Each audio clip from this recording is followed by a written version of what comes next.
tidak hanya di Indonesia, ternyata wabah semacam itu juga sampai di Saudi, di negara-negara yang lain. Jadi ada orang yang jualan takbir di sekitar Masjidil Haram, di sekitar Masjid Nabawi, karena waktu itu sedang wabah. Dan harganya Masya Allah sangat tidak kompatibel dengan barangnya. Sampai ada yang membuat rumus harga akhir sama dengan saldo pembeli dibagi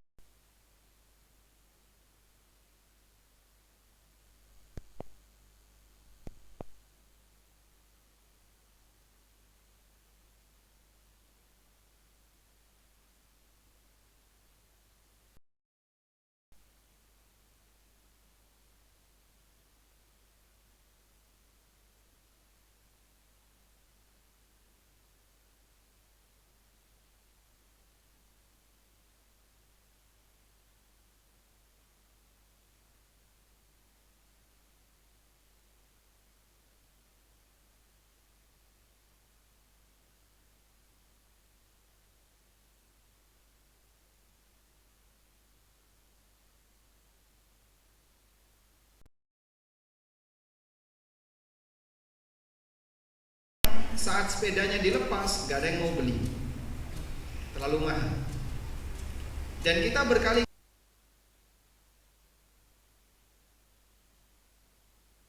yang ibu-ibu gemar bertani, ada yang biasanya tidak pernah nyentuh cangkul, tiba-tiba nyentuh cangkul mini, terus dipakai untuk nyangkul janda bolong. Kemudian ada apa lagi, dan aneka tanaman yang Masya Allah harganya sangat mahal. Kita nggak tahu sampai kapan model seperti ini berlaku di masyarakat, sehingga orang diombang-ambing dengan tren yang ada. Kemarin yang terakhir adalah kripto. Ternyata orang yang nganggur itu banyak bermain di dunia kripto. Begitu orang dilanda pandemi, mereka tidak bisa beraktivitas di luar, mereka bermain kripto. Harga kripto naik, aneka kripto pada naik. Begitu sekarang orang sudah mulai produktif, kembali ke tempat kerja masing-masing, nilainya jadi turun sampai sekarang wallahu a'lam. Terakhir waktu kripto masih naik sampai 800 juta, sekarang sudah 200-an juta. Berapa satu bitcoin sekarang? Satu bitcoin berapa? Coba saya liatin ya. Satu bitcoin. Kita santai saja ya. Ini pokoknya sambil ngobrol ya. Karena siang hari 350 juta. Padahal kemarin sempat 200 juta. Baik. Itu contoh ketika seorang muslim dia tidak tahu bagaimana pemanfaatan harta yang benar, sehingga dia bisa keluarkan harta dalam jumlah yang banyak hanya untuk sebuah hobi, keinginan memuaskan apa yang menjadi hobi dia, sementara hasilnya tidak banyak menghasilkan manfaat.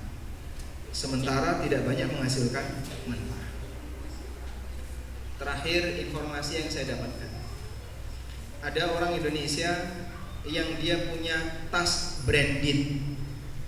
Katanya di Indonesia yang punya tas ini cuma 2 orang. Katanya cuma 2 orang. Yang satu seorang artis, yang satu pengusaha kaya di daerah Jawa Timur. Itu Masya Allah, beliau beli dari Perancis. Waktu pulang, tasnya itu dibelikan 1 seat pesawat, sehingga 1 seat itu untuk duduk 1 tas tanpa orang. Atau itu yang nunggu izin atau apa? Pak, kosong, nggak ada makhluk hidup di situ. Adanya benda mati berupa tas branded. Harganya berapa? 2M untuk sebuah tas. Masya Allah ya, 2M cukup untuk dipakai makan orang 1 kecamatan, tapi hanya dipakai untuk sebuah tas. Ini beberapa realita yang kita jumpai di masyarakat.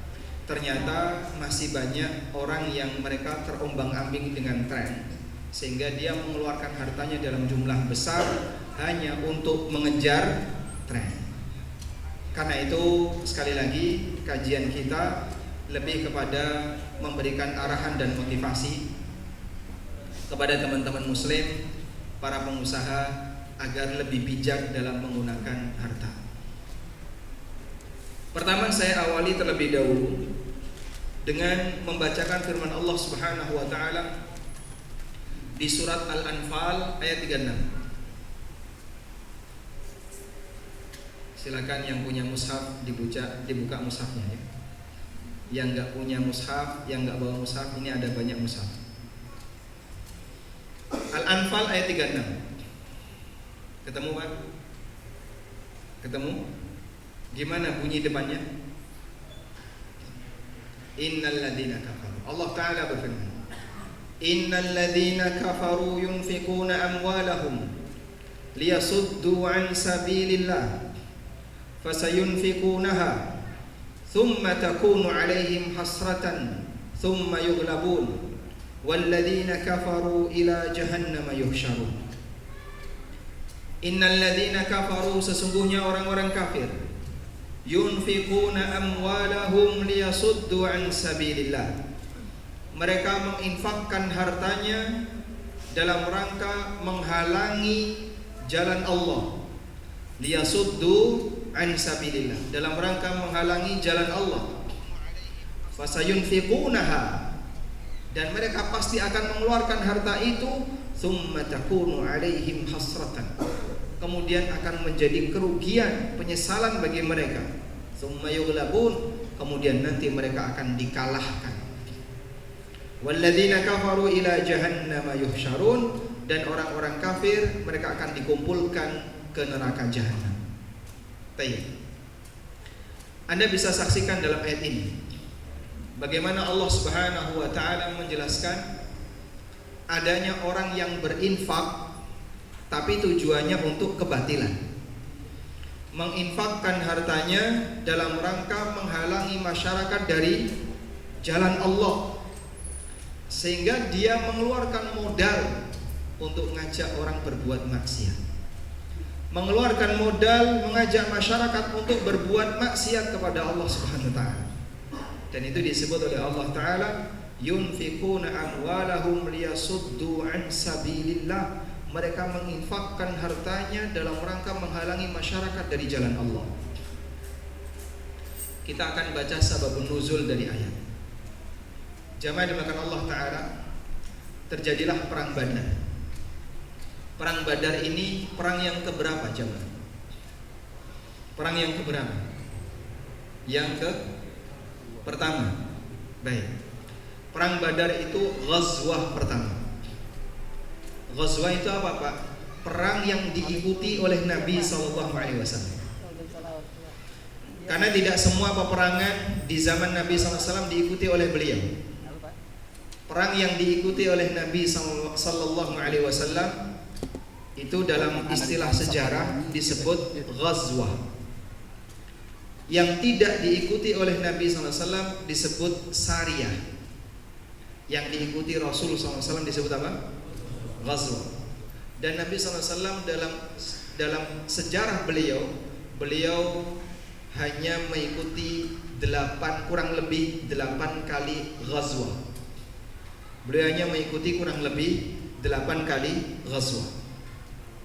Dan masih ada perang kecil-kecil yang itu tidak dipimpin oleh Rasulullah SAW, tapi sahabat yang beliau tunjuk sebagai pemimpinnya. Perang Badar itu ghazwah pertama. Tapi sebelumnya sudah ada perang kecil-kecil yang pemimpinnya bukan Nabi SAW, tapi sahabat yang ditunjuk oleh beliau. Sehingga yang perang kecil-kecil ini disebut apa tadi? Sariyah.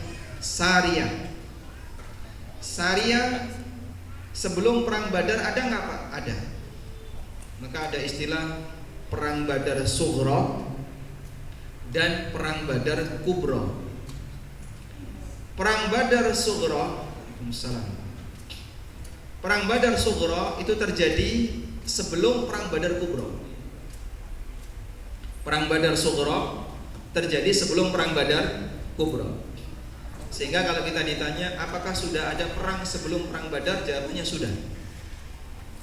Tapi untuk perang yang pertama kali diikuti oleh Rasulullah SAW, pertama kali adalah perang Badar Kubra. Baik. Dalam peristiwa perang Badar Kubra, orang musyrikin gembong-gembongnya banyak yang mati. Di antaranya Abu Jahal, Umayyah bin Khalaf, dan beberapa gembong-gembong musyrikin yang lainnya. Akhirnya ketika selesai perang Badar Kubra, banyak di antara anak-anak orang musyrikin yang mati di perang Badar kumpul mengadu kepada Sufyan, mengadu kepada Abu Sufyan yang waktu itu dia masih menjadi kafir. Waraja Abu Sufyan ba'irahu, masya Abdullah bin Abi Rabi'ah wa Ikrimah bin Abi Jahal wa Safwan bin Umayyah fi rijalin min Quraisy usiba aba'uhum wa abna'uhum wa ikhwanuhum bi Badrin. Pada waktu Abu Sufyan pulang dari berdagang, ada beberapa di antara anaknya para pemuka-pemuka Quraisy yang mati di perang Badar, seperti Abdullah bin Abi Rabi'ah, Ikrimah anaknya Abu Jahal, Sufyan anaknya Umayyah bin Khalaf, dan beberapa orang musyrikin Quraisy yang lainnya menghadap kepada Abu Sufyan. Bapaknya mati di perang Badar, anaknya ada yang mati di perang Badar, saudaranya ada yang mati di perang Badar. Fakallamu Abu Sufyan bin Harb. Lalu mereka pun menyampaikan kepada Abu Sufyan, wa man kanat lahu fi tilkal 'ir min Quraisyin tijaratun. Kemudian Abu Sufyan mengatakan, mereka mengatakan, ya ma'syara Quraisy, inna Muhammadan qad watarakum wa qatala khiyarakum fa'inuna bihadzal mal ala harbihi. Ontanya Abu Sufyan dan kafilah dagang itu belum diturunkan, penuh dengan barang-barang, penuh dengan harta. Para putra-putra orang-orang Quraisy yang bapaknya mati di perang Badar, yang anaknya atau saudaranya mati di perang Badar, mereka mengumpulkan masyarakat Quraisy. Wahai masyarakat Quraisy, Muhammad telah membunuh orang pilihan kita, manusia-manusia pilihan kita, keluarga-keluarga kita. Fa'inuna bihadzal mali ala harbihi la'allana an nudrika minhu tha'ran biman usiba minna. Maka mari kita kompak dengan menggunakan harta ini untuk memerangi Muhammad, agar kita bisa balas dendam terhadap apa yang dilakukan oleh Muhammad. Siapa ini yang ngajak demikian? Putranya gembong-gembong Quraisy yang mati di peristiwa perang Badar. Fafa'alu, mereka pun bersedia melakukannya. Sehingga harta yang ada di onta itu belum diturunkan, sudah langsung dipakai untuk persiapan perang berikutnya. Dan inilah yang melatar belakangi terjadinya perang Uhud. Ini yang melatar belakangi terjadinya perang Uhud. Mereka persiapkan modal yang besar dalam rangka untuk menyerang Nabi Muhammad SAW di sesi yang kedua. Kemudian Ibnu Abbas radhiyallahu anhu mengatakan, fafihim anzalallahu azza wa jalla. Berkaitan dengan mereka inilah Allah Subhanahu wa taala menurunkan firman-Nya, walladzina kafaru innal ladzina kafaru yunfikuna amwalahum liyasuddu an sabilillah. Sesungguhnya orang-orang kafir mereka menginfakkan hartanya dalam rangka menghalangi manusia dari jalan Allah. Orang kafir menginfakkan hartanya dalam rangka menghalangi manusia dari jalan Allah. Maknanya apa? Orang kafir mengeluarkan hartanya dalam rangka untuk mengajak perang kaum muslimin. Tayyib. Dari ayat ini kita bisa mengambil pelajaran bahwa kata infak itu bisa digunakan untuk makna negatif. Kata infak bisa digunakan untuk makna negatif, untuk konotasi negatif. Sehingga kalau ada orang yang bertanya, apa perbedaan antara infak dengan sedekah? Jawabannya, kalau infak konotasinya bisa positif, bisa negatif. bisa dipakai untuk hal yang sifatnya positif dan negatif, sedangkan kalau sedekah tidak ada konotasi kecuali positif. Karena itu Rasulullah SAW memberikan motivasi bentuknya sedekah. Was-sadaqatu burhanun, dan sedekah itu burhan. Burhan artinya apa? Bukti keimanan seseorang. Baik, kembali ke sini. Kalau infak dia sifatnya umum, boleh dipakai untuk kegiatan positif, seperti infak ke masjid, infak untuk kajian, infak untuk talibul ilmi, dan aneka infak yang dikeluarkan dalam rangka mendukung kebaikan. Sedangkan sebaliknya, ada infak yang dia juga dipakai untuk kejahatan, dan ada infak yang sifatnya murni mubah, sehingga infak mencakup 5 hukum tergantung dari tujuannya. Infak yang sifatnya wajib, infak yang sifatnya sunnah, infak yang sifatnya murni mubah, infak yang hukumnya makruh, sampai terakhir adalah infak yang hukumnya haram. Sebutkan contoh infak yang hukumnya wajib. Contoh infak yang hukumnya wajib. Ya, angkat tangan dulu. Contoh infak yang hukumnya wajib. Ya, membayar zakat. Contoh yang lain. Infak nazar yang lebih dekat dengan kita. Melafkai keluarga. Masya Allah, barakallahu fikum, dapat tadi ya. Apa dalilnya, Pak? Ya, dalilnya belum tahu. Liyunfik dzu sa'atin min sa'ati wa man qudira 'alaihi rizquhu falyunfik mimma ataahu Allah. Seorang suami wajib memberikan nafkah bagi keluarganya, istri dan anaknya. Dan Allah wajibkan bagi para suami untuk memberikan nafkah itu. Maka ini nafkah yang sifatnya wajib. Nabi SAW bersabda, "Kafa bil mar'i ithman ayyudayya may yaqut." Cukuplah seseorang dianggap berdosa apabila dia menyia-nyiakan orang yang wajib untuk dia beri nafkah. Kemudian yang kedua, ada infak yang hukumnya sunnah. Contohnya apa? Infak ke masjid untuk kegiatan yang sifatnya sunnah. Baik. Orang yang wajib untuk kita kasih nafkah, itu ada 3 sebab. Yang pertama, karena sebab pernikahan. Itulah istri.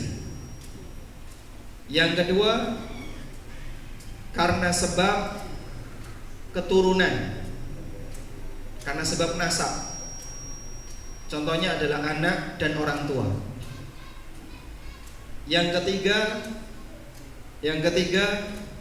karena sebab kepemilikan. Ada 3 sebab di mana manusia wajib memberikan nafkah. Karena pernikahan, contohnya istri. Karena nasab, contohnya anak dan orang tua. Yang ketiga karena sebab kepemilikan. Contohnya apa? Ya, emas, anak yatim, budak. Contohnya budak. Kalau di zaman sekarang contohnya apa? Pembantu rumah tangga. Pembantu rumah tangga itu dimiliki atau dipekerjakan? Anak asuh itu dimiliki. Kalau dimiliki berarti budak itu, Pak. Binatang, betul. Anda memelihara binatang, punya kambing, punya sapi, punya kucing, atau binatang apapun yang Anda pelihara, wajib diberi nafkah.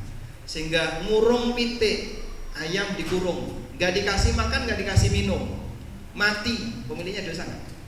Dosa. Sebab dia nggak ngasih nafkah.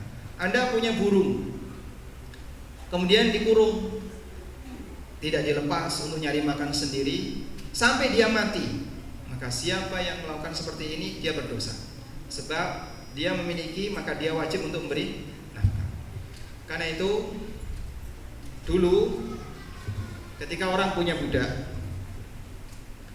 dan dia tidak bisa memberikan nafkah untuk budaknya, maka wajib bagi dia menjual budaknya. Wajib bagi dia untuk menjual budaknya. Tayyib. Andai kan berlaku di zaman sekarang, orang punya sapi dan dia tinggal di daerah yang gersang, sehingga dia tidak punya rumput yang bisa diberikan ke sapi, maka wajib bagi dia untuk menjual sapinya, atau kalau tidak disembelih sapinya, dipakai untuk makan sendiri. Karena seorang muslim wajib memberikan nafkah disebabkan karena 3 hal, sebagaimana tadi kita sebutkan.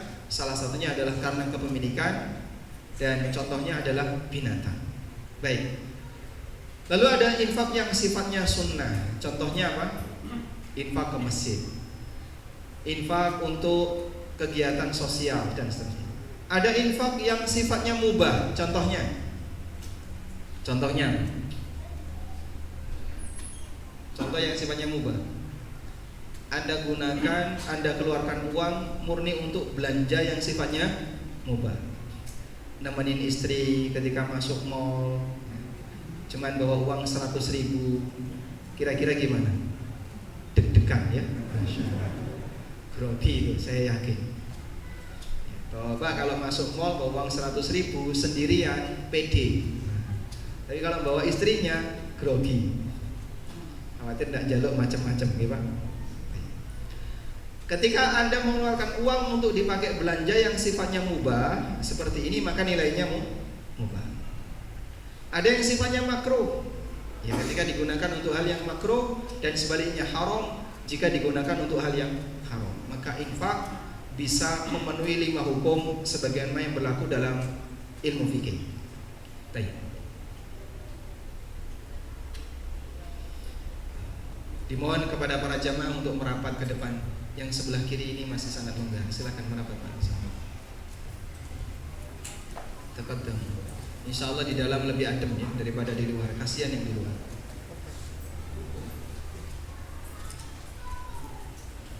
Ini kosong nih. Sebelah kanan.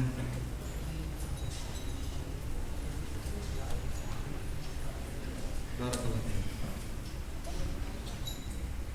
Masya Allah.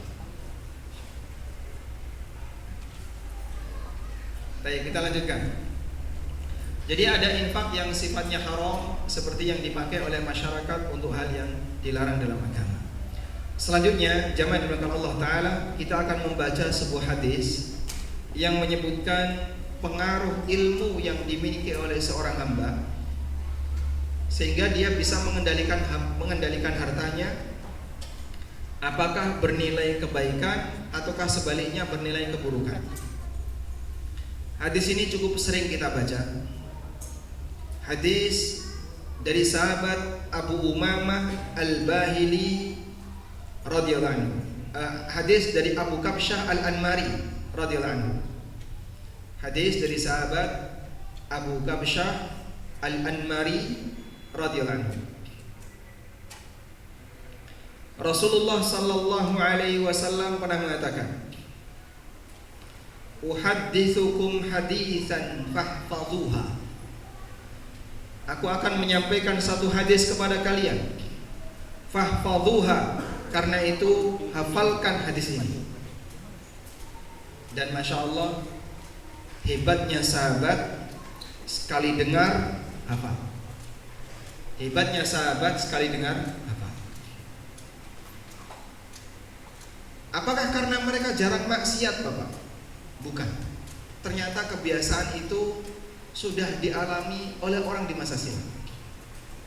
Sehingga memang orang-orang Arab itu punya kelebihan gampang menghafal. Dan orang Quraisy di masa silam sebelum Islam datang, mereka termasuk di antara orang yang cepat menghafal. Pernah satu ketika ada seorang raja yang dia membuat sayembara. yang dia membuat sayembara. Dalam sayembara itu raja mengumumkan, siapa yang bisa menyampaikan sebuah syair yang belum pernah aku dengar, maka dia mendapatkan hadiah. Dan nanti akan diuji apakah budaknya itu bisa menirukan atau tidak. Kalau budaknya bisa menirukan, berarti sudah pernah didengar oleh sang raja. Nah, raja ini punya dua budak. Satu budak laki-laki, yang satu budak perempuan. Budak yang laki ini bisa menghafal sekali dengar. Yang budak perempuan bisa menghafal 2 kali dengar. Masya Allah ya. Akhirnya dia buka sayembara. Lalu satu demi satu para penyair masuk ke istananya. Dia membacakan syair. Baca syair yang ingin kamu sampaikan. Dibaca syair. Dibaca sampai lengkap. Sudah? Baik, sekarang kita buktikan ya. Kalau budakku bisa menirukan, berarti kamu gagal. Budaknya dipanggil bisa menirukan syair itu dalam waktu sekejap. Hanya dengan sekali dengar. Budak laki-lakinya. Sekarang coba kita lihat budak perempuan saya. Budak perempuannya maju, bisa membaca syair itu menirukan persis sebagaimana yang dia dengar. Karena budak perempuan ini punya kemampuan menghafal berapa kali dengar? 2 kali. Terus seperti itu, nggak ada satupun penyair yang berhasil. Sampai akhirnya Al-Asma'i, seorang ulama ahli bahasa, beliau paham ini trik dari sang raja. Ternyata memang budaknya ini punya kekuatan menghafal sekali dengar. Sementara yang budak wanita punya kekuatan menghafal 2 kali dengar. Al-Asma'i paham trik ini. Akhirnya beliau maju, dan beliau ulama tapi ahli bahasa. Beliau maju dan beliau menyampaikan sebuah syair yang kalimatnya sangat sulit untuk ditiru. Syair itu berjudul Sautus Sofir Bulbul. Sautus Sofir Bulbul. Suara burung berkicau yang bernama bulbul. Raiso ditiru. Kalah itu. Sehingga sang budak ketika mendengarkan itu kebingungan. Akhirnya beliau mendapatkan hadiah. Dan beliau berhasil menasihati sang raja, sebab seperti ini tidak boleh dilakukan. Karena kalau ini dilakukan berarti apa? Penipuan terhadap para penyair. Tayyib, kembali ke sini. Nabi SAW menyampaikan, "Uhaddithukum haditsan fahfadhuha." Aku sampaikan kepada kalian satu hadis, hafalkan hadis ini. Beliau bersabda, "Innamad dunya li arba'ati nafarin." Isi dari dunia ini hanyalah ada 4 jenis manusia. Isi dari dunia ini ada 4 jenis manusia. Dan 4 jenis manusia ini adalah kombinasi antara ilmu dengan harta. Kombinasi antara ilmu dengan harta. Lalu beliau menyebutkan, "Abdun razaqahullahu malan wa ilma, fahuwa yattaqi fihi rabbah, wa yassilu fihi rahimah, wa ya'lamu lillahi fihi haqqa." Manusia pertama, orang yang diberi oleh Allah harta dan ilmu. Dia gunakan hartanya untuk bertakwa kepada Allah. Dia gunakan untuk nyambung silaturahmi. Dan dia tahu apa kewajiban yang harus dia tunaikan terhadap hartanya. Dia tahu apa kewajiban yang harus dia tunaikan terhadap hartanya. Kata Nabi SAW, "Fahada bi afdalil manazil." Orang semacam ini tingkatannya paling tinggi. Orang semacam ini tingkatannya paling tinggi. Yang kedua, wa 'abdin razaqahullahu ilman wa lam yarzuqhu mala. Ada orang yang diberi oleh Allah ilmu, tapi dia enggak dikasih harta. Fa huwa sabiqun niyyah, dan dia punya niat yang tulus. Yaqulu, kemudian dia mengatakan, "Lau anna li malan la'amiltu bi'amali fulanin." Andaikan saya punya harta sebagaimana yang dimiliki oleh fulan, maka saya akan beramal sebagaimana amalnya fulan. Kemudian Nabi SAW mengatakan, "Fahuwa biniyatihi fa ajruhuma sawa." Dengan niatnya orang ini mendapatkan pahala yang sama sebagaimana orang yang pertama. Yang ketiga, wa abdun razaqahu Allahu malan wa lam yarzuqhu ilma. Ada orang yang diberi oleh Allah harta tapi dia enggak punya ilmu. Fa huwa yakhbitu fi malihi bighairi ilm. Maka dia habiskan hartanya untuk kegiatan tanpa ilmu. La yattaqi fihi rabbah wa la yasilu fihi rahimah. Tidak dia gunakan untuk bertakwa kepada Allah dan tidak dia gunakan untuk nyambung silaturahmi. Wa la ya'lamu lillahi fi haqqa. Dan dia tidak mengetahui kewajiban yang harus dia tunaikan terhadap hartanya. Dia tidak mengetahui kewajiban yang harus dia tunaikan terhadap hartanya. Kata Nabi SAW, "Fahadha bi akhbathil manazil." Ini manusia tingkatannya paling rendah. Manusia tingkatan yang paling rendah. Yang keempat, wa abdun lam yarzuqhu Allahu malan wala ilma. Ada orang yang tidak dikasih oleh Allah harta dan tidak dikasih ilmu. Fa huwa yaqul, kemudian dia berkomentar, "Lau anna li malan la'amiltu fihi bi amali fulan." Andaikan saya punya harta, saya akan beramal sebagaimana yang dilakukan oleh fulan. Kata Nabi SAW, "Fa huwa bi niyyatihi fa wizruhuma sawa." Dengan niatnya dosanya sama. Hadis sahih riwayat Tirmidzi, dan kata Tirmidzi hasan sahih. At-Tirmidzi punya penilaian yang menarik terhadap hadis yang beliau sebut dengan hasan sahih. Sedikit pelajaran tentang masalah hadis ya. At-Tirmidzi punya penilaian yang sangat menarik yang itu beda dengan yang lain, yang beliau sebut dengan hadis hasan sahih. Apa makna hadis hasan sahih? Imam Ibnu Utsaimin rahimahullah menjelaskan makna hasan sahih dalam penilaian Tirmidzi ada dua kemungkinan. Kemungkinan yang pertama, hadis itu punya dua sanad. Yang satu sanadnya hasan dan yang satu sanadnya sahih. Sehingga beliau sebutkan dua-duanya. Maka beliau sebut hadis hasan sahih. Kemungkinan makna yang kedua, hadis itu punya sanad yang sanad ini kalau dinilai sahih terlalu tinggi, tapi kalau dinilai hasan terlalu rendah, sehingga dinilai pertengahannya antara hasan dan sahih. Maka disebutlah hasan sahih.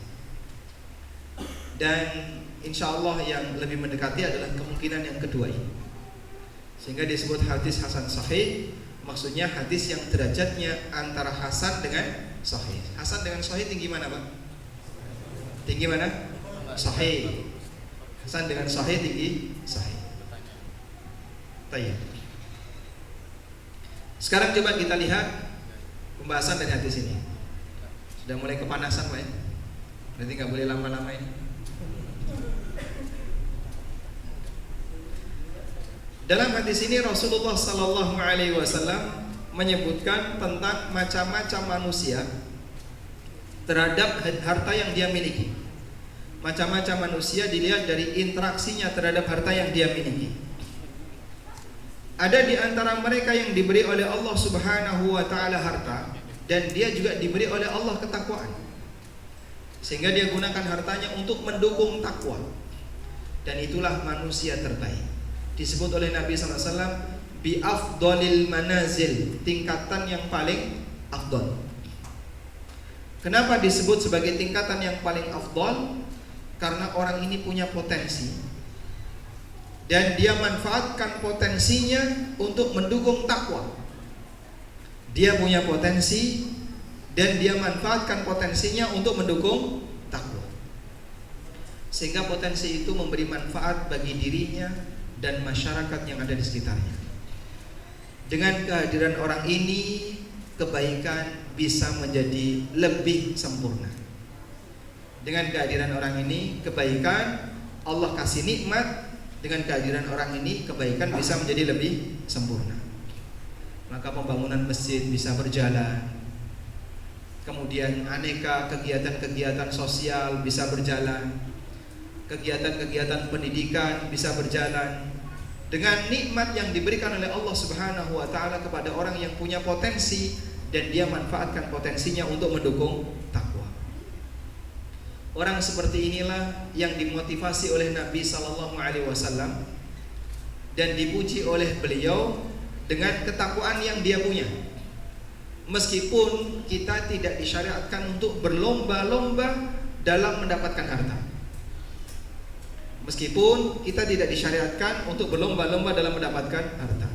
Tapi bagi mereka yang punya harta, dia disyariatkan untuk berlomba memanfaatkan hartanya mendukung takwa. Bisa dimahami insyaallah? Baik, artinya begini.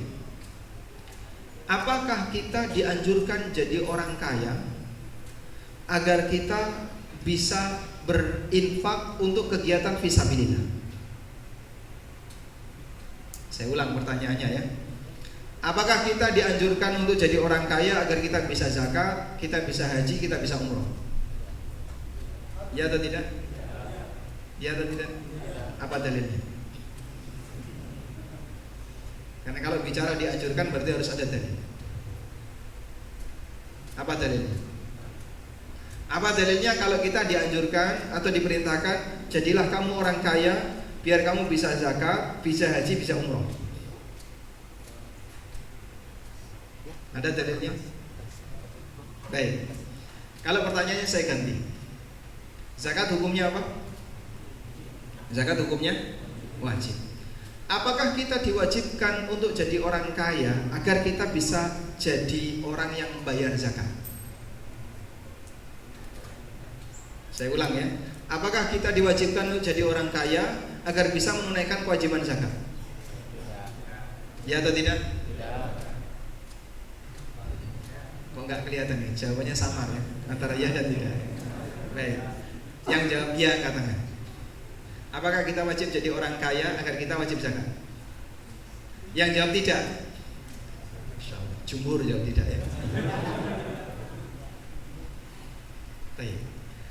Ada sebuah pernyataan ini kaidah dalam masalah ini. Ma la yatimmul wajibu illa bihi fahuwa wajib. Jika ada kewajiban yang tidak bisa dilaksanakan kecuali dengan melakukan sesuatu, maka sesuatu itu jadi wajib. Paham ini? Baik. Yang kedua, ma la yatimmul wujubu illa bihi fahuwa laisa biwajib. Jika ada sebuah perintah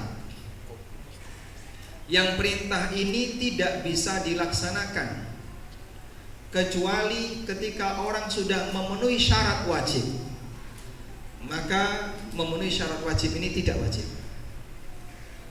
Bisa dibedakan? Saya ulang ya. Ada dua kaidah dalam usul fikih yang ini berbeda. Kaidah yang pertama, ma la yatimul wajibu illa bihi fahuwa wajib. Jika ada kewajiban yang tidak bisa terlaksana kecuali dengan melakukan sesuatu, maka sesuatu itu hukumnya wajib. Yang kedua, ma la yatimmul wujubu illa bihi fahuwa laisa biwajib. Apabila ada amalan wajib yang dia menjadi hal yang harus dilakukan jika memenuhi syarat wajib, maka memenuhi syarat wajib itu tidak wajib. Gak bingung insyaallah ya? Pokoknya paham aja lah Pak ya. Biar yang ngomong ini seneng ya. Dicatat aja dulu ya. Pokoknya ditelan aja dulu. Ini teori saya, nggak paham ditelan. Insya Allah semoga nanti paham. Ma la yatimul wajibu illa bihi fahuwa wajib. Itu contohnya seperti ini. Anda tidak bisa sholat kecuali dengan membeli pakaian untuk menutup aurat. Atau Anda tidak bisa sholat kecuali dengan berwudu. Dan Anda tidak bisa wudu kecuali dengan membeli air. Misalnya di mana? Di kereta, atau di stasiun, atau di terminal. Ke kamar mandi airnya kosong. Kemana-mana kosong. Ada masjid tapi nggak ada tempat wudhu. Wudhunya kerannya kosong, nggak ada airnya. Dan Anda harus sholat. Sudah? Boleh nggak orang ini tayamum? Karena tempat wudhunya nggak ada air. Boleh atau tidak? Kenapa boleh? Tidak menjumpai, sehingga dia boleh. Dia bisa beli air minum. Kalau dia bisa beli air mineral, apakah dia boleh untuk tayamum? Kenapa? Karena dia masih bisa mengusahakan beli air. Jadi ini terminal masa silam ya, terminal bis dulu kan. Karena sekarang ada bagus ya. Ke toilet nggak ada air, ada masjid tempat wudhunya nggak ada air, tapi ada banyak warung di situ jual air mineral. Satu botol cukup mahal ya. Dan Anda bawa uang cukup untuk beli satu botol air mineral. Pertanyaannya, apakah boleh tayamum atau tidak? Kenapa tidak boleh? Kenapa tidak boleh? Bisa beli air. Maka beli air di sini hukumnya kenapa? Karena dia tidak bisa melaksanakan yang wajib, yaitu wudu sebelum sholat, kecuali dengan beli air. Maka beli air ini hukumnya wajib. Paham ya? Kaidah yang kedua, ma la yatimul wujubu illa bihi fahuwa laysa biwajib. Apabila ada kewajiban yang tidak bisa terlaksana kecuali ketika orang memenuhi syarat wajib. Apabila ada kewajiban tidak bisa terlaksana kecuali orang memenuhi syarat wajib, maka memenuhi syarat wajib itu tidak wajib. Contohnya, kapan kita wajib sholat duhur? Setelah masuk waktu duhur. Orang sholat duhur sebelum masuk waktu duhur boleh nggak? Meskipun khusyuk, ikhlas, lillahi ta'ala, tidak sah. Kenapa? Karena belum masuk waktu. Mafhum di sini? Baik.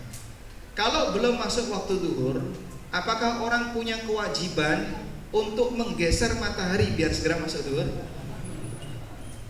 Mafhum? Baik. Itu yang dimaksud dengan syarat wajib. Bergeser lagi, Pak. Bergeser lagi.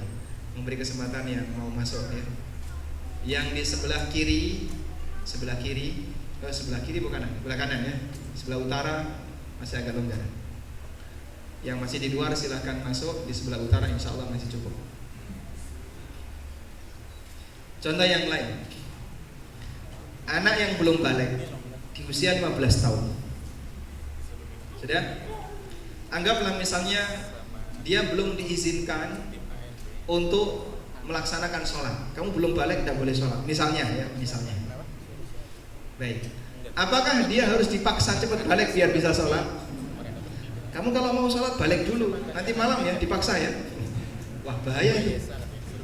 Ngajari elek ya. Sehingga dia tidak dipaksa untuk memenuhi syarat wajib dalam rangka bisa mengamalkan yang wajib. Mafhum? Baik. Sehingga apakah orang harus menjadi kaya agar dia bisa menunaikan zakat? Tidak. Syarat wajib zakat mal, orang itu punya harta senilai 1 nisab.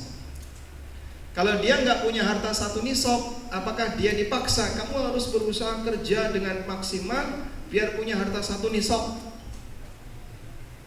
Kalau nggak bisa, kamu berdosa. Wajib atau tidak? Tidak. Demikian pula yang berlaku pada haji. Bagian ini yang disalahpahami oleh sebagian di kalangan kaum muslimin terkait masalah khilafah. Saya sampaikan sedikit ya. Di masjid tempat saya tinggal di Yogyakarta, dai yang berkhutbah masalah khilafah cukup banyak. Dan oleh takmir mereka punya jadwal khutbah Jumat, termasuk kultum Ramadan. Dan saya hadir di situ sama mereka akrab.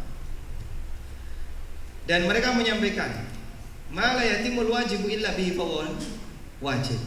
Kewajiban kalau tidak terpenuhi kecuali dengan sesuatu tertentu, maka mewujudkan ini wajib. Lalu beliau sampaikan, menegakkan hukum Allah itu wajib. Dan untuk bisa menegakkan hukum Allah harus ada khilafah. Maka mewujudkan khilafah hukumnya wajib. Sudah? Baik, saya batin. Salah kaidah. Orang ini salah kaidah. Yang benar bukan kaidah itu, tapi satunya, ma la yatimul wujubu illa bihi fahuwa laisa wajib. Menegakkan hukum Allah dalam kehidupan sehari-hari tanpa khilafah bisa jadi nggak terwujud. Bisa jadi nggak terwujud. Meskipun bisa jadi terwujud. Sehingga tidak harus nunggu khilafah. Tidak harus nunggu khilafah.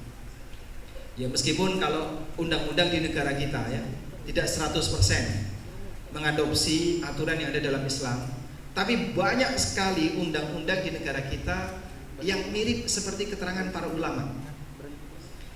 Ada salah satu lawyer yang ngasih saya sebuah buku KHES ya, kompilasi hukum ekonomi syariah. Kompilasi hukum ekonomi syariah. Dan saya sempat membaca buku itu, secara umum saya bisa menyimpulkan, insya Allah apa yang dicantumkan dalam buku ini persis seperti yang dibahas oleh para ulama dalam kajian ilmu ekonomi syariah. Sehingga ada banyak kesesuaian. Demikian pula dalam hukum masalah pernikahan, demikian pula dalam hukum masalah waris dan seterusnya. Baik. Meskipun dalam masalah tindak kriminal ya, dan al-jinayat, tindakan kriminal dan hukumannya tidak semuanya mengacu kepada hukum Islam. Tapi bukan berarti semua hukum di negara kita tidak sesuai hukum Islam. Yang lebih tepat kalimatnya adalah tidak semua hukum yang diterapkan di Indonesia sesuai dengan ajaran Islam. Tapi bukan berarti semua hukum di Indonesia tidak sesuai ajaran Islam. Paham bedanya, Pak? Baik. Karena masih banyak beberapa kasus tidak menggunakan hukum Islam. Nah, kalaupun misalnya untuk penegakan itu harus ada khilafah misalnya, meskipun saya nggak setuju dengan kalimat ini, apakah kemudian mewujudkan khilafah jadi wajib? Jawabannya tidak. Sebab khilafah itu sifatnya syarat wajib, dan syarat wajib itu murni pemberian dari Allah. Ketika kaum muslimin mereka orang yang baik, lalu dikasih oleh Allah Subhanahu wa taala pemimpin yang baik. Melalui pemimpin yang baik itulah kemudian hukum Allah ditegakkan. Paham di situ? Sehingga tidak harus pakai kata khilafah. Terlalu jauh ini ya, balik lagi ke sini. Ada orang yang diberi oleh Allah rizki, lalu dia gunakan rizkinya untuk ketaatan kepadanya. Tapi ini bukan berarti bahwa seseorang diperintahkan untuk memperbanyak harta agar dia bisa beramal. Tidak. Bedakan dua ini. Jadi kita berbicara orang yang sudah diberi oleh Allah harta, maka dia diperintahkan memanfaatkan hartanya untuk mendukung takwa. Namun tidak berarti kita diperintahkan untuk jadi kaya agar kita bisa mendukung takwa. Sebab takwa bisa dilakukan oleh siapapun, baik orang kaya maupun orang miskin. Paham? Karena itu perlombaannya bukan kaya dan miskin, tapi perlombaannya adalah sejauh mana Anda bisa menjadi hamba yang bertakwa di posisi apapun yang Allah berikan kepada Anda. Sebab kaya dan miskin itu pilihan siapa, Pak? Kaya dan miskin pilihan siapa, Pak? Pilihan Anda kalau disuruh milih ya. Jadi orang kaya yang bersyukur atau miskin yang sabar? Ijma kaya bersyukur. Gak usah jawab, saya udah tahu. Saya sih pinginnya kaya, Pak, tapi nasibnya saya beda sama teman saya. Sehingga kita ketika disuruh milih, Mas, ini ada dua pilihan ya, sama-sama orang baik, kaya yang bersyukur atau miskin yang sabar. Semuanya kompak, kaya bersyukur. Masalahnya kaya dan miskin bukan pilihan kita. Saya bercita-cita jadi kaya bersyukur, tapi dari dulu kok ya kayak gini terus. Yang penting bukan itu. Dimanapun posisi Bapak berada, bisa nggak Anda berlomba menuju jadi orang yang bertakwa? Coba Anda catat keterangan Qurtubi. Dalam tafsir Al-Qurtubi, beliau menyebutkan, adatul jahiliyah an tatakatsara bil abna'i wal amwal. Adatul jahiliyah an tatakatsara bil abna'i wal amwal. Sudah dicatat? Belum? Oh, nunggu terjemahannya. Baik, saya terjemahkan. Kebiasaan masyarakat jahiliyah.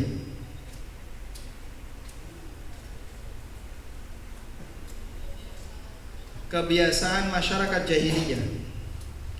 Mereka berlomba memperbanyak harta dan kebanggaan terhadap anak. Mereka berlomba memperbanyak harta dan kebanggaan terhadap anak. Wa takatsarul mu'minun bil imani wat ta'ah. Sementara orang mukmin mereka berlomba dalam iman dan ketaatan. Sementara orang mukmin mereka berlomba dalam iman dan ketaatan.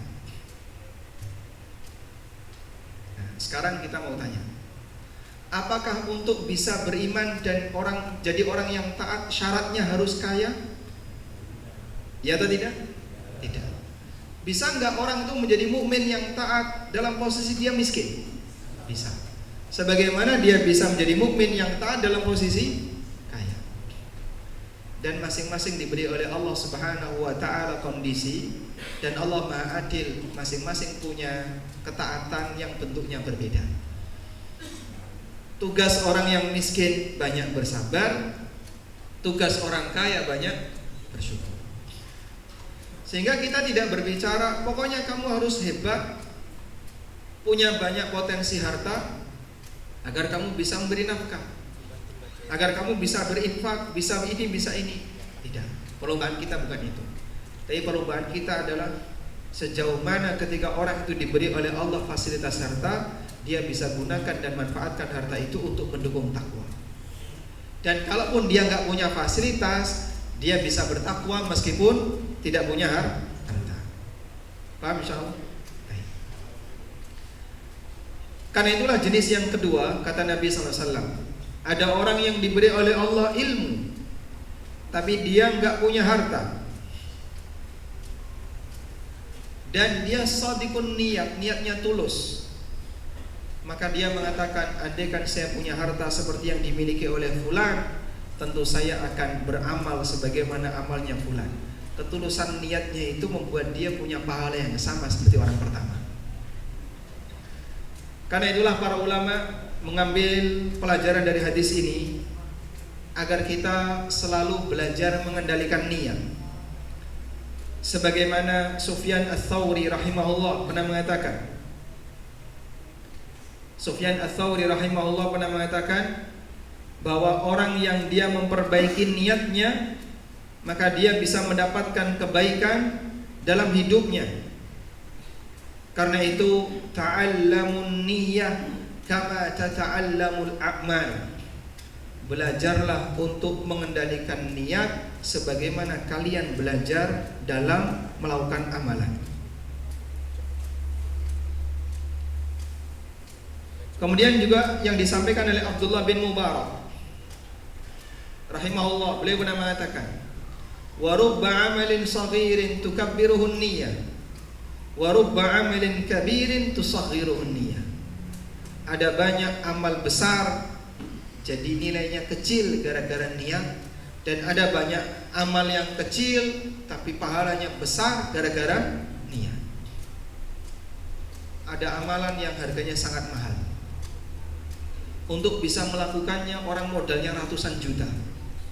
Haji furoda, Masya Allah. Tapi sangat disayangkan ketika dia berangkat haji furoda, ternyata kegiatannya penuh dengan selfie. Dikit-dikit selfie, pamer di mana-mana. Pak, Masya Allah, sayang banget jenengan keluar duit banyak, tapi ternyata pahala yang bisa didapatkan bisa jadi gak ada, karena terlalu banyak yang dipamerkan. Sebaliknya ada amal yang terkadang nilainya kecil, yang amal yang dianggap kecil tapi bisa mengantarkan orang ke surga. Contohnya apa? Menyingkirkan ranting yang ganggu di jalan.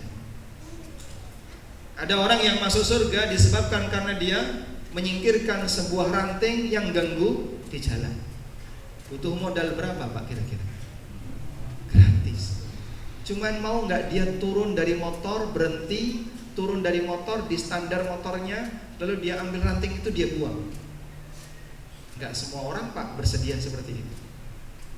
Kalaupun ada, rantingnya ditendang, makin ke tengah, karena tendangannya kurang jitu. Tapi kalau sampai ada orang yang ngalahi, dia berhenti standar, terus dia turun dari motornya, buang ranting ke samping jalan. Tidak semua orang bisa seperti itu. Makanya bisa jadi amal kecil seperti ini ketika diniatkan dalam niat yang besar, dinilai oleh Allah Subhanahu wa ta'ala pahala yang besar. Imam Ahmad pernah berpesan kepada anaknya, inwi khairan takun fi khairin. Selalu memiliki niat yang baik agar kalian setiap hari dalam kebaikan. Sebab orang yang punya niat yang baik, maka dia akan selalu istiqomah dalam kebaikan.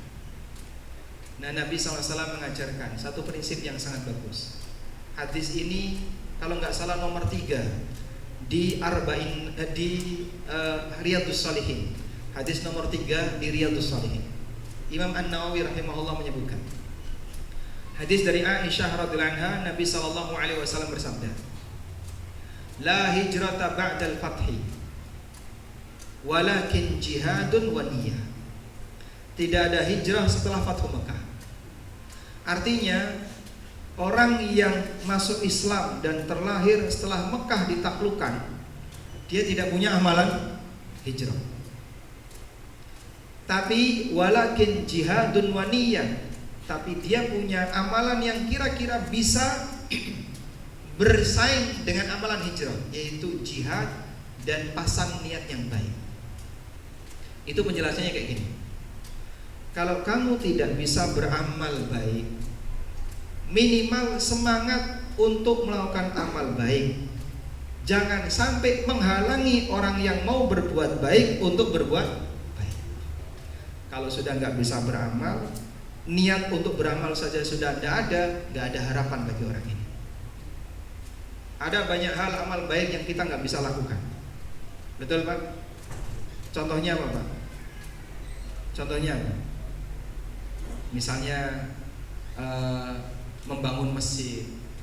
Saya paling bisa bangun hanya nyumbang sedikit, sebagian kecil. Tapi kita belum bisa bangun masjid utuh. Misalnya lagi membangun pesantren atau meninggalkan ilmu yang bermanfaat bagi masyarakat.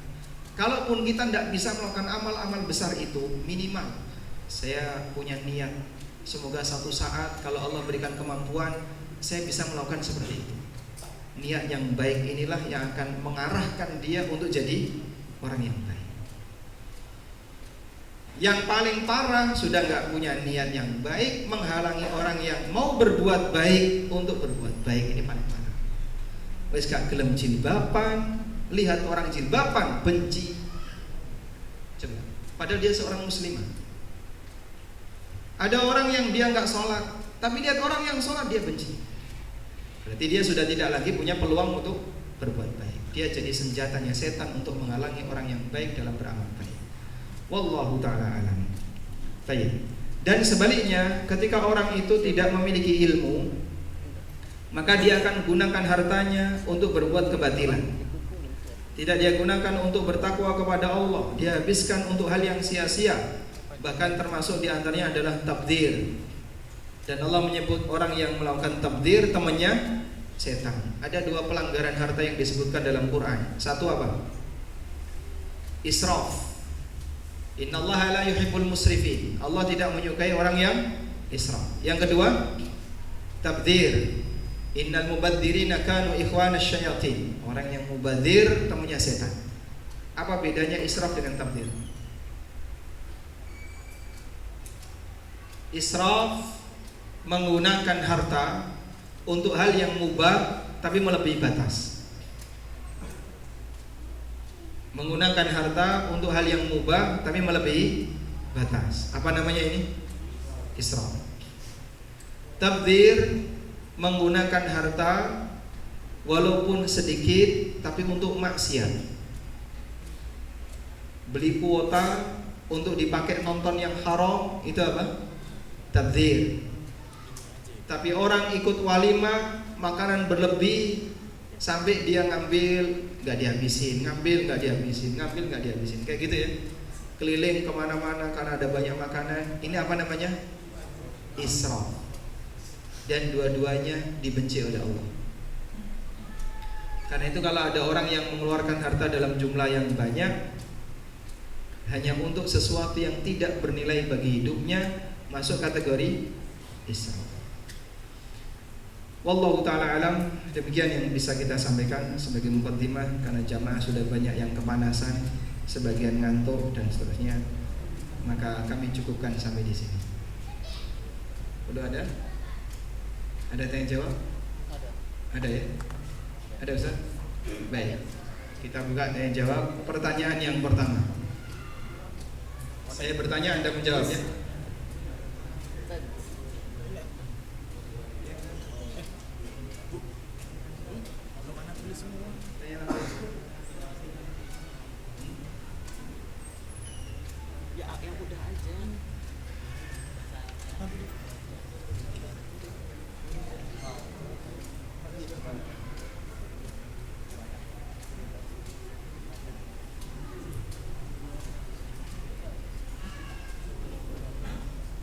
Cukup ya. Insya Allah ini cukup. Karena kita sampai jam 3 aja.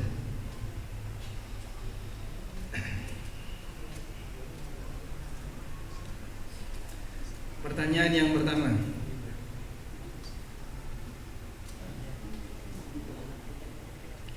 Assalamualaikum warahmatullahi wabarakatuh. Waalaikumsalam warahmatullahi wabarakatuh. Ingin bertanya tentang just tip. Apa hukum just tip? Jika ada yang mencicil mau DP tapi barangnya belum ada, sama just tipper. Ini istilah baru ya, just tipper. Apa hukum just tip? Just tip, jasa titip. Just tip itu ada dua skema. Ada dua skema. Skema yang pertama adalah skema wakalah. Yang pertama skema wakalah. Orang yang mau titip, dia mewakilkan temannya untuk membelikan barang tertentu. Lalu nanti temannya yang diperintahkan ini mendapatkan fee sesuai yang disepakati. Just tip seperti ini hukumnya boleh, gak ada masalah. Namun syaratnya uang untuk membeli barang harus sudah diserahkan ke temannya yang dititipi, ke just tipper, sebelum si just tipper ini beli barang. Paham? Baik. Sehingga misalnya antum punya teman yang sekarang lagi main ke Jogja, terus antum titip bakpia.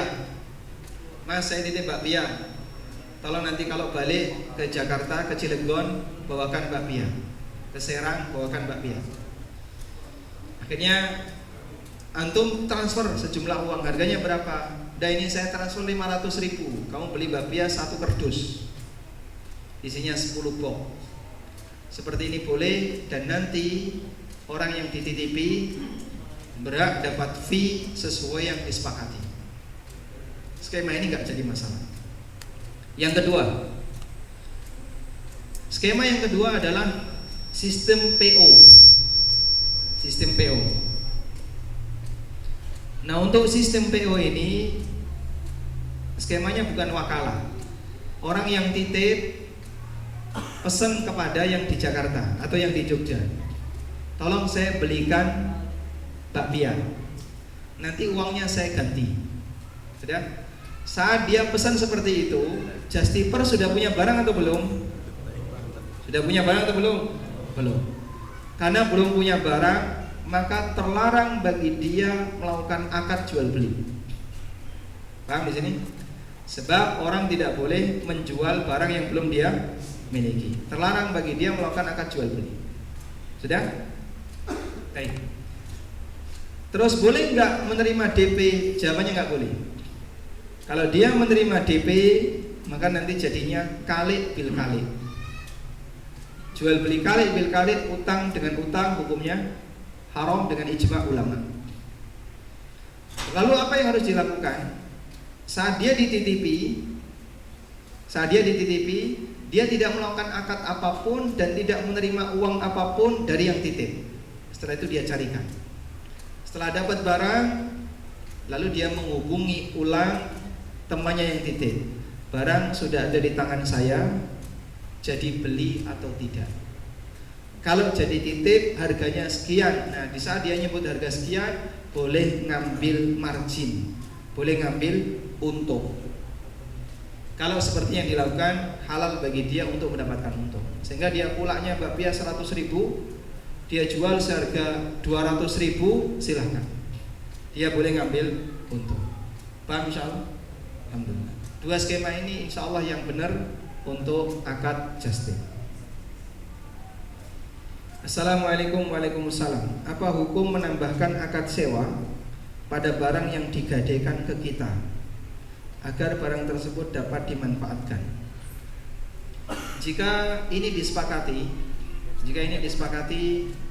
hukumnya tidak diperbolehkan. Sehingga misalnya begini,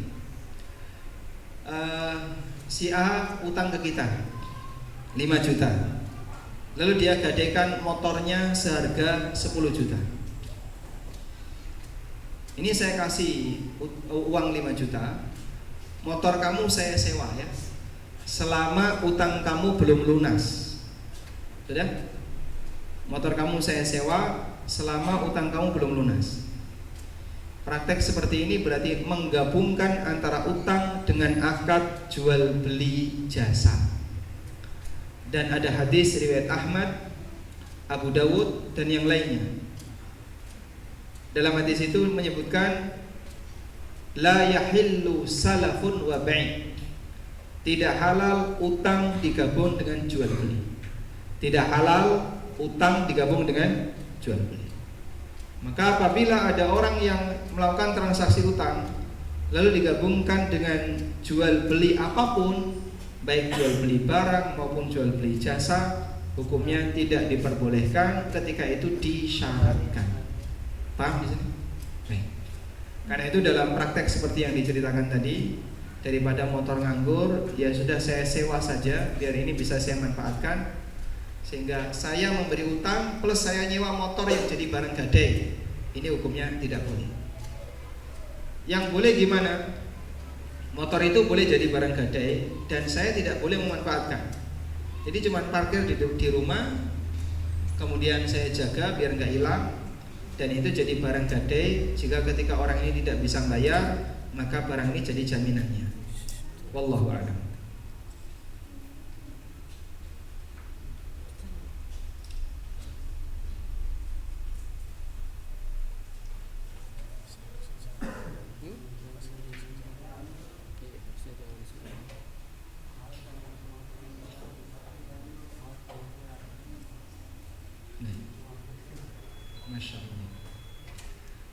Assalamualaikum. Waalaikumsalam. Sebagian dari kami jamaah adalah yang baru hijrah dari pekerjaan haram maupun dari firqah atau lingkungan yang kurang syariat. Mohon diberi nasihat dalam menjaga keimanan di antara pertemanan dengan teman maksiat dahulu, lingkungan sebelumnya. Nah, di antara syarat hijrah dan taubat, salah satu di antara bentuk syarat taubat di antaranya ya, adalah meninggalkan komunitas yang menyebabkan dirinya kembali kepada maksiat tersebut. Nabi SAW bercerita tentang umat di masa silam.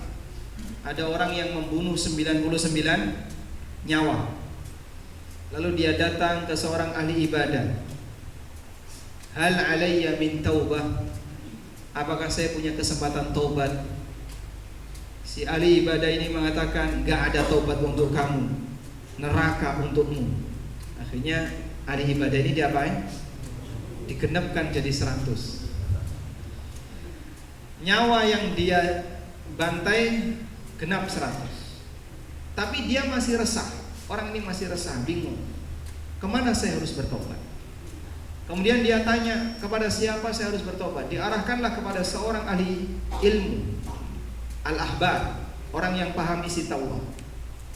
Lalu dia datang kepada ahli ilmu ini, kepada ulama ini. Kemudian dia sampaikan kasus yang dia alami. Kemudian sang ulama ini menasihatkan, lakat taubah, kamu masih punya hak untuk bertobat. Namun dengan syarat kau harus tinggalkan kampung halamanmu, karena di situ banyak orang yang bermaksiat kepada Allah, dan berpindahlah ke kampung fulan, karena di kampung si A ini banyak orang yang taat kepada Allah Subhanahu wa taala.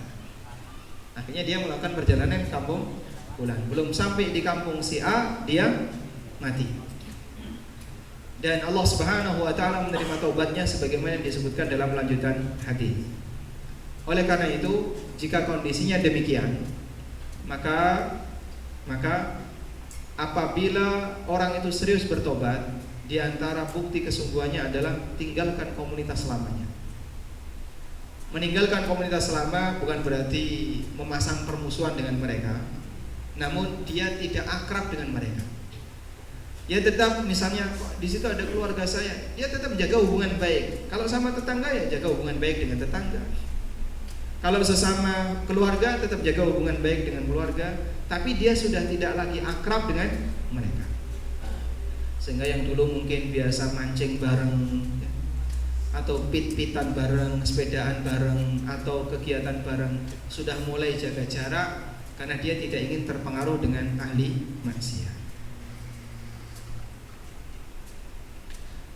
Wallahu a'lam.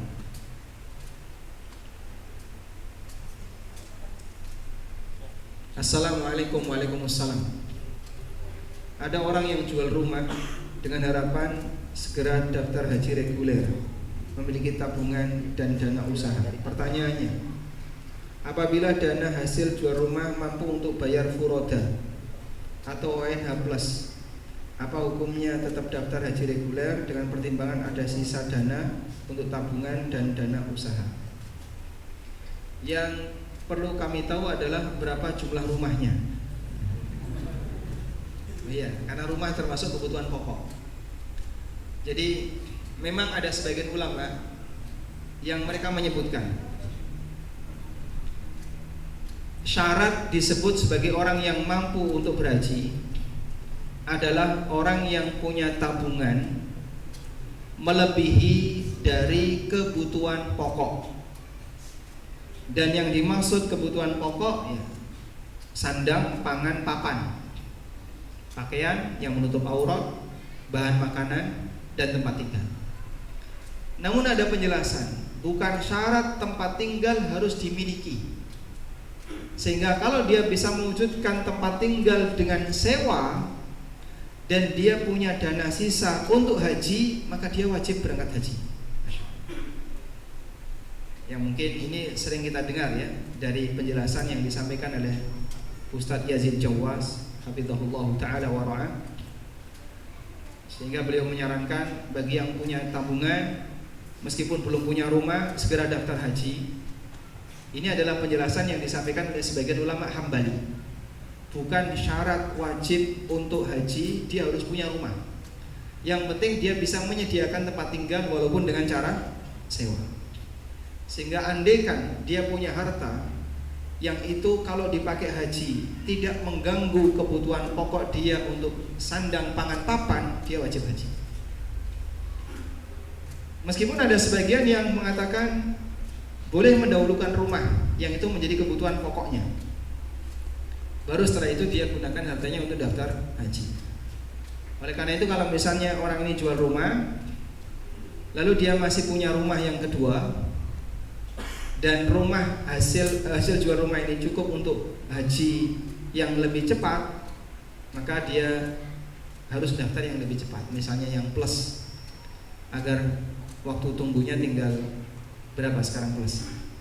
5 tahun atau 6 tahun. Wallahu a'lam.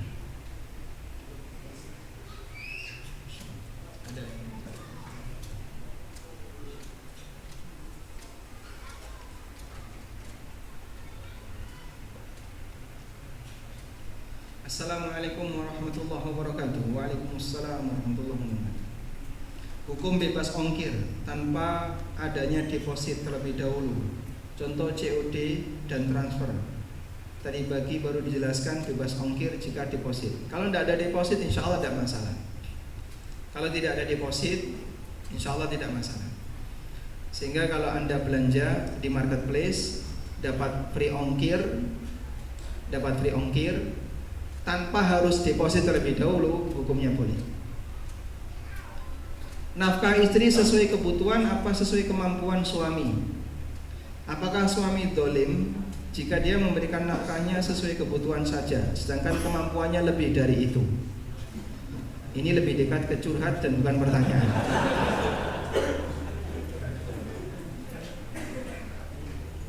Pertanyaan saya, suaminya ada di sini atau tidak? Tayyib. Standar nafkah itu berbeda-beda sebagaimana dijelaskan oleh para ulama, dan acuan yang lebih tepat adalah melihat kepada kemampuan suami, bukan kebutuhan pokok istri. Karena itu tentu saja berbeda antara nafkah istri karyawan dengan nafkah istrinya bos. Kalau istri karyawan dan istrinya bos kualitasnya sama, berarti pak bosnya ini pelit kan gitu ya, sehingga dia ngasih nafkah kepada istrinya hanya cukup untuk kebutuhannya. Dan acuan kita tentang ini adalah firman Allah Ta'ala, liyunfik dzu sa'atin min sa'ati wa man qudira alaihi rizquhu falyunfik mimma atahu Allah. Hendaknya orang yang punya kelonggaran harta, dia ngasih nafkah sesuai dengan kelonggaran harta yang dia punya.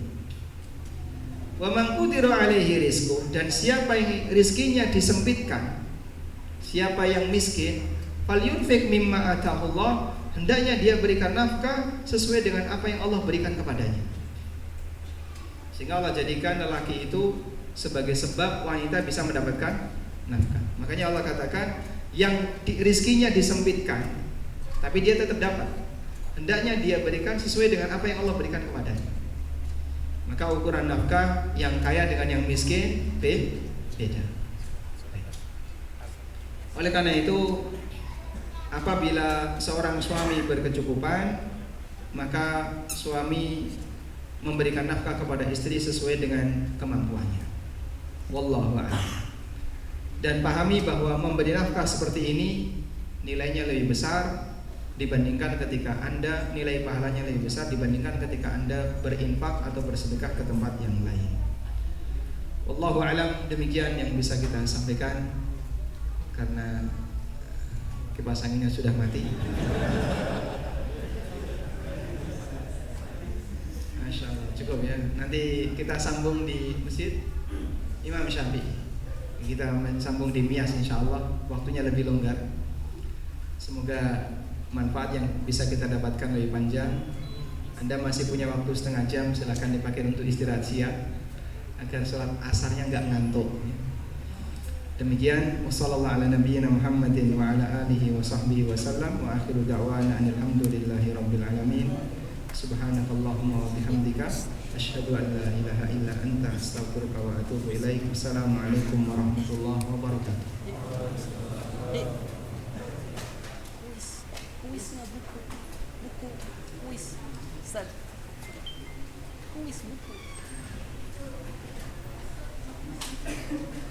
Ada kuis ya, ada kuis. Nanti atau sekarang apa nanti malam? Sekarang ya. Baik, boleh duduk lagi. Ya. Kuis yang pertama. Sebutkan 4 jenis manusia tadi, Pak. 1. Harusnya hafalan. Oh baik, boleh lihat. 1. Orang yang diberi. Orang yang diberi. Baik. Yang kedua. Baik, yang ketiga.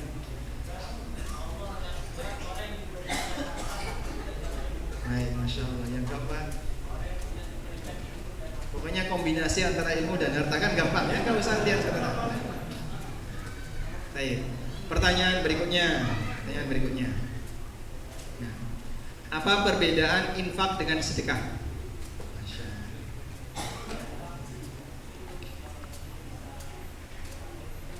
Baik. Kok sedekah pada sih?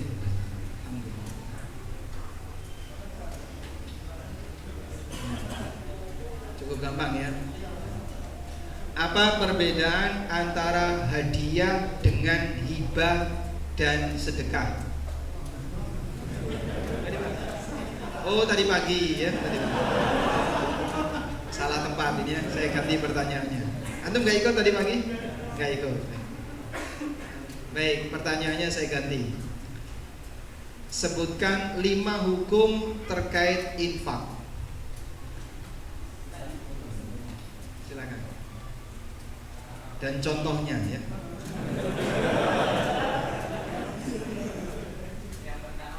Ya, contohnya.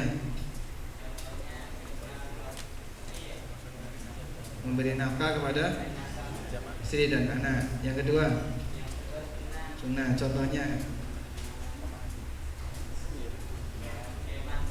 infak untuk masjid. Yang ketiga, contoh ya untuk kebutuhan pokok. Kebutuhan pokok wajib.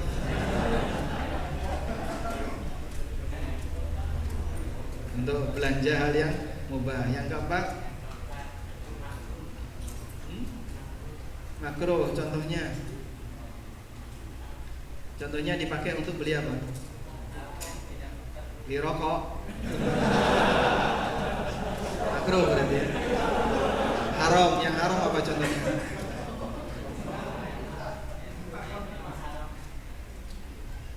Contohnya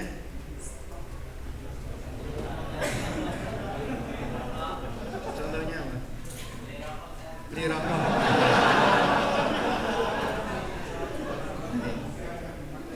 Sebutkan 3 sebab. 3 sebab apa? Sebutkan 3 sebab orang yang wajib sholat. Gak ada tadi yang menjelaskan. Sebutkan 3 sebab orang wajib memberi nafkah. Fadhal. 1. Dan contohnya ya. Pernikahan. Contohnya memberi nafkah kepada istri. Yang kedua. Yang ketiga. Contohnya. Baik, barakallahu fiik. Udah habis ya hadiahnya. Masih mau satu lagi? Gak menarik ini ya. Alhamdulillahirabbil alamin. Sallallahu ala nabiyina Muhammadin wa ala alihi wa sahbihi wasallam. Akhiru da'wana alhamdulillahirabbil alamin. Subhanakallahumma wa bihamdika asyhadu an la ilaha illa anta astaghfiruka wa atubu ilaik. Wassalamualaikum warahmatullahi wabarakatuh.